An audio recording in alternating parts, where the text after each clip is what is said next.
안녕하세요. 돈이 든 5분 이야기 도노의 김지재입니다. 이번 시간에는 내 돈을 내 마음대로 쓰는 게 어떤가 라는 것에 대해 한번 얘기를 해볼 것인데요.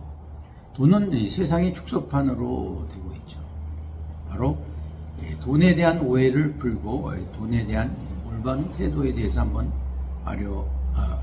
알아보도록 하고 있습니다. 돈은 세상의 축소판이죠. 모든 존재에는 가치가 있고 돈이 가치를 대변하기도 합니다. 근데 가치는 사용 가치와 교환 가치가 있죠. 물론 두 가지 가치가 일치하지 않은 경우가 많이 있죠. 물론 효용성이 아주 높은 가치가 있지만 그러나 교환은 값이 낮죠.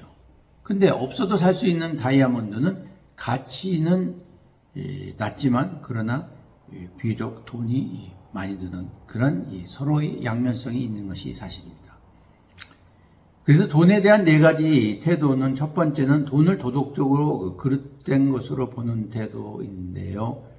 돈은 도저히 구원할 수 없는 타락의 대상으로 인식하고 돈을 금욕적으로 거리감을 둔다라는 것도 좀 잘못된다고 보고 있습니다. 두 번째는 무관심한 태도인데요. 돈은 어쩔 수 없이 받아들이면서 인정하면서 삶과 아주 관계가 없다 이렇게 하는 사람이 있습니다. 물론 수도자인 경우에는 해당되지 않지만 그러나 돈은 아주 기초적인 필요를 위해서 필요한 태도가 중요하죠. 그리고 돈에 대한 개혁을 요구하는 태도인데요. 돈이 많은 고통을 낳고 불평등과 억압의 수단으로 사용되는 것도 사실이지만 돈도 선한 용도를 위해서 얼마든지 사용할 수 있는 것이죠. 그리고 근본적으로 돈을 수용하는 태도인데요. 돈이 필요에 따라서 자연스럽게 생겨난 것이고 비록 불공정하고 불완전하더라도 인간의 속성으로 받아들여야 한다고 보고 있습니다.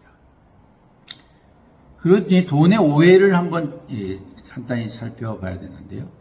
내가 돈벌이니까 내 마음대로 쓴다. 이것이 올바른 것인가? 물론 자본주의 근간은 사유재산권이죠. 열심히 일해서 거둔 소득이기 때문에 처분권도 자신이 있다고 하는 것은 타당해 보입니다.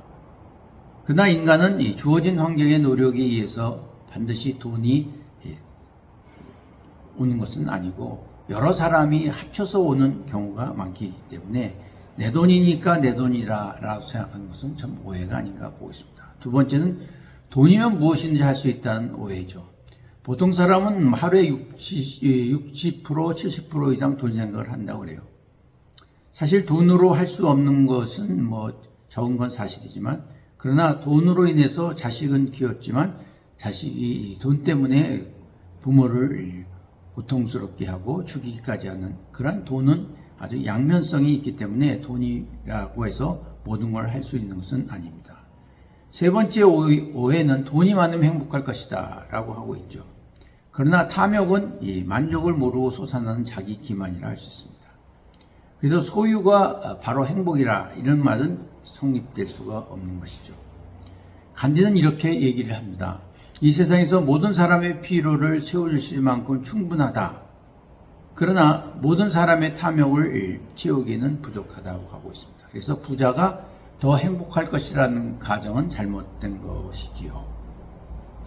그리고 오해 네 번째는 다른 사람의 눈에 걸리지 않으면 죄가 아니다 라고 하고 있죠. 절도죄로 교도소에 갇혀 있던 아들이 부모를 꼭 한번 면회를 신청해서 부모를 만나게 됐습니다. 그때 면회 온 어머니는 아들을 보자마자 왜 착한 아이가 왜 남의 물건을 훔쳤느냐라고 통곡을 했습니다. 그럴 때 그 아들은 어릴 적 아버지가 운전하다가 주차된 차를 긁었음에도 그대로 도망간 이유를 물었더니 남의 눈에 걸리지 않으면 된다라고 했습니다. 그리고 어머니가 나를 데리고 마트에 가서 산 물건을 계산했는데 점원이 실수하여 그냥 몰래 가져온 경우도 있다라고 얘기했습니다. 이런 것으로 인해서 자기가 이렇게 됐다라고 얘기하고 있습니다. 참 슬픈 일이죠. 그리고 오해의 다섯 번째는 행복은 성적순이 아니죠. 물론 영화에도 나와 있지만 행복은 성적순이 아니라 이렇게 해서 유서를 끊는 그런 예가 있었지만 사실은 행복은 1등이 되는 것은 아니죠. 그리고 오해 여섯 번째는 인사 제대로 못하면서 공부만 잘하면 된다. 이것도 잘못됐고요. 그리고 오해 일곱 번째는 부모의 지나친 간섭이 그를 덜 애쓰는 거라고 보는 것이죠. 사실 어려움이 닥칠 때 자녀를 돕고 사랑이나 포장해서는 안 되죠. 아이가 스스로 할 수 있도록 가르치는 것이 진정한 교육인 것이죠. 아이 장래를 위해서라도, 그리고 돈의 오해를 벗어나기 위해서 스스로 돈에 대한 문제 해결을 할 수 있는 능력을 키워주는 것이죠.